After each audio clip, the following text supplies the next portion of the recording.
ನನ್ನ ಜೊತೆ evergreen beauty ಅಂತಾನೆ ಹೇಳ್ಬೋದು, ನಮ್ಮೆಲ್ಲರ ನೆಚ್ಚಿನ ಮುದ್ದಾದ ನಮ್ಮ ಮನೆ ಮಗಳು ಶ್ರುತಿ ಮ್ಯಾಮ್ ಇದ್ದಾರೆ. ಸೊ ನಮಸ್ತೆ ಮ್ಯಾಮ್, ಹೇಗಿದ್ದೀರಾ? ಚೆನ್ನಾಗಿದ್ದೀನಪ್ಪ, ಥ್ಯಾಂಕ್ ಯು. ಸೊ ಮ್ಯಾಮ್, ನಿಮಗೆ ಕಾಟೇರಾಗೆ ಅವಾರ್ಡ್ ಬಂದಿರೋ ಅಂಥದ್ದು, ಅದು Chittara star awards. I think ಚಿತಾರಾದಲ್ಲಿ ಫಸ್ಟ್ ಅವಾರ್ಡ್ ನಿಮಗೆ ಸಿಕ್ಕಿರೋ ಅಂಥದ್ದು. ಸೊ ಹೇಗೆ ಅನಿಸ್ತದೆ? ತುಂಬಾನೇ ಖುಷಿ ಆಗುತ್ತೆ. ಸೊ ಕಾಟೇರ ಬಗ್ಗೆ ಹೇಳ್ಬೇಕಂದ್ರೆ, ಇದು ಇಲ್ಲಿರೋ ಕಾಟೇರದಲ್ಲಿ ಆ್ಯಕ್ಟ್ ಮಾಡಿದಂಥ ಹಲವಾರು ಕಲಾವಿದರಿಗೆ, ಟೆಕ್ನಿಷಿಯನ್ಸ್ಗೆ ಅವಾರ್ಡ್ ಸಿಕ್ಕಿದೆ.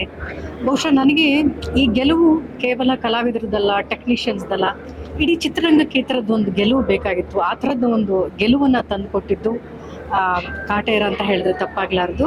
ಆಮೇಲೆ ಚಿತ್ತಾರದ ಈ ಅವಾರ್ಡ್ ನನಗೆ ತುಂಬ ಸ್ಪೆಷಲ್ ಅನಿಸುತ್ತೆ.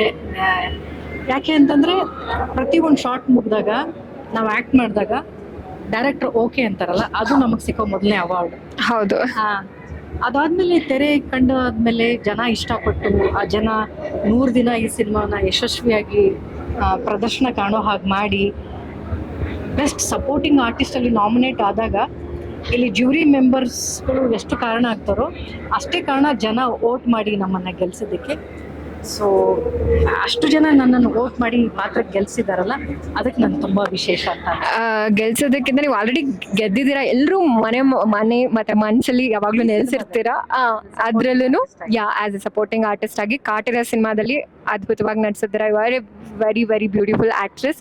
ಸೊ ನಿಮ್ಮ ಆಸೆ ಕನಸುಗಳೆಲ್ಲ ಇರಲಿ. ನಾನು ಚಿಕ್ಕವಳು ಇದೆಲ್ಲ ಹೇಳ್ಬಾರ್ದು, but still I have a wish you for that and all the best ma'am. Thank you so much. 15ನೇ ವರ್ಷ ಚಿತ್ತಾರ ಈ ಅವಾರ್ಡ್ಸ್ಗೆ ಖುಷಿ ಆಗುತ್ತೆ. ಕನ್ನಡ ಚಿತ್ರರಂಗವನ್ನು ಹೀಗೆ ಪ್ರೋತ್ಸಾಹಿಸ್ತಾ ಬನ್ನಿ. ಪೂರಕವಾಗಿರುವಂಥ ಕೆಲಸಗಳು ಚಿತ್ತಾರದಿಂದ ಆಗಲಿ. 15 ವರ್ಷ ಮಾತ್ರ ಅಲ್ಲ, ಇನ್ನು 100 ವರ್ಷಗಳು ಇವರು ಕನ್ನಡ ಚಿತ್ರರಂಗಕ್ಕೆ ಇವರ ಸೇವೆ ನಿರಂತರವಾಗಿ ಹೀಗೆ ಇರಲಿ ಅಂತ ಕೇಳ್ಬೋದು. Actually I suppose to ask this question ಕೇಳಬೇಕು ಅಂತಿದ್ದೆ. ಸೊ ಇದ್ರಲ್ಲೇ ಗೊತ್ತಾಗುತ್ತೆ ಮ್ಯಾಮ್ ಸೀನಿಯರ್ ಆರ್ಟಿಸ್ಟ್ ಅಂತ. Thank you ma'am, thank you so much. ನಿಮಗೂ ಕೂಡ ಒಳ್ಳೆಯದಾಗಿ.